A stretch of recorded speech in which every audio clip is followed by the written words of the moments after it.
This idea of ahad, one. There's one of the great writers on Islamic theology in Pakistan, actually, Dr. Rafi'uddin, commenting on this surah, said something amazing. And I really appreciated it because I think for modern audiences, this kind of stuff needs to be said and heard. Allah created the human being with the knowledge of Himself. The human being knew already there is this highest ideal, Allah Azza wa Jal. And not just that there is a God and He created us and now we can do whatever we want. No, He's the Rabb, He's the Master. My goal in life is to do what He wants. This is my highest ideal. My greatest accomplishment ever can be that I become His slave. That would be the greatest honor I can have. The Messenger of Allah sallallahu alaihi wasallam, his greatest honor, Subhanalladhi asra bi abdihi. He becomes abd of Allah. The slave of Allah is a great honor. That's the goal in life. And Allah pre-programmed that goal inside every single human being. But if you lose sight of that goal, it is like this, you have this thirst, this hunger inside you to fulfill that goal. Allah created you with that. But when your appetite is not filled with healthy food, what do you fill it with? If you don't get the right meal, are you going to say, I'm not going to eat at all? No. When a person is starving and there's no food of their preference, or there's no healthy food, there's even filth, barks of trees, will the human being still start chewing on that when it comes to that? They will. When you lose sight of Allah Azza wa Jal, and that no longer is your goal, then necessarily you will find a replacement. Necessarily. It is necessary to have something you aspire towards. That is the mission of your life. So the one who has found Allah, what happens to them? Inna salati wa nusuki wa mahyaya wa mamati lillahi rabbil alameen. It's very simple for them. The one who has really found Allah, their salah is for Allah, their sacrifices for Allah, their life and their death is now for Allah. The way they live, the way they eat, the way they sleep, what they want to do with their life, their long-term goals, their short-term goals, what are they going to do with their kids, why are they getting an education, where are they going to work, everything is now for Allah, that is their goal.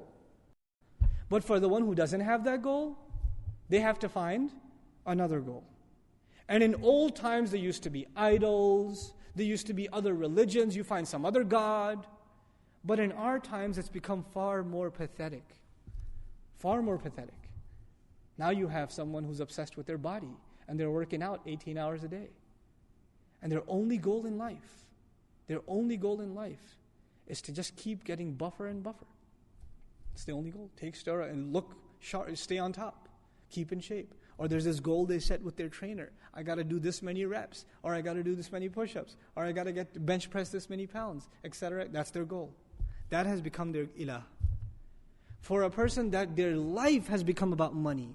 Have you met people? They cannot talk about anything except their work. They can't. Yeah, I work at this company, I do this. And the moment they lose their job, they become suicidal. Because that's all they ever thought about. That's all they ever did with their life. That's all they ever did. That becomes their goal. For some people, it's their children. They live for their children. They do everything for their children. Day and night they think about their children. There is no other thought running in their mind. There is no other goal before them than their children. That is all they run after. When you don't find Him, you will find something else. You will find something else, and you will run after it. And you will give your life to it. And there is no exception among human beings. And today it could be even a slacker. And you could ask me, what about a slacker? You know those kids that play 20 hours of video games a day and don't get off the couch? Well, what is their goal? It is to entertain themselves. It is to fry their brain cells behind a screen. That is their ultimate goal. That is what they want to reach. And they're working hard to attain it every day.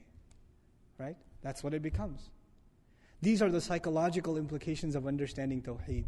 It is easy to say Allah is one. But is He one in my life? Is He the one for me? Or do I have some other one that I'm running after? Or some other thing that I put before myself? Allah asked this question rhetorically. He says, مَا غَرَّكَ رَبِّكَ الْكَرِيمِ. What deluded you from your gracious Master? What was so important to you that you ran after, that you couldn't come after this? Subhanallah. Subhanallah. So when He uses this word, Huwallahu Ahad, its psychological implications, its implications on our attitude towards Allah, and how we think about our life completely changes. Now there is nothing more important to me than making Him happy. Nothing more important to me than Him being pleased with me. Nothing more important to me than He forgiving me. Nothing more important to me that He would talk to me on the Day of Judgment telling me that I'm successful. He will look towards me. I will not be from the ones He turns away from. وَلَا يُكَلِّمُهُمُ اللَّهُ يَوْمَ الْقِيَامَةِ. Allah will not talk to them on the Day of Judgment. May Allah not make us from those people. These are some of the psychological implications of just internalizing ahad. Ahad. Just that word.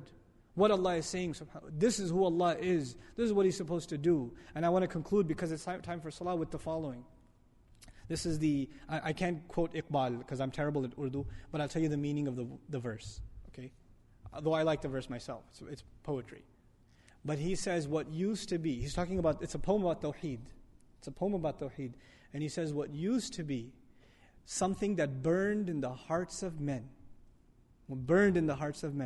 is now a subject of abstract philosophical debate. That's what he says. Now what is Tawheed to us today? Debates, discussions, abstract discussions in theology that have no end to them. No end to them. But what it used to be was something that burned inside the hearts. Am I fulfilling the rights of ahad yet? Am I doing justice to that ahad yet? May Allah make us of the people of Tawheed. May Allah give us in our hearts what burned, the likes of which burned in the heart of Ibrahim alayhi salam and the Messenger of Allah and the Sahaba radiallahu anhum ajma'een. We'll continue the dars on Surah Al-Ikhlaas.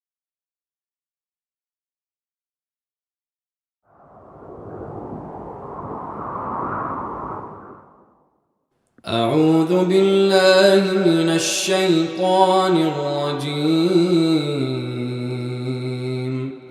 بسم الله الرحمن الرحيم قل هو الله أحد الله الصمد لم يلد ولم يولد ولم يكن له كفوا أحد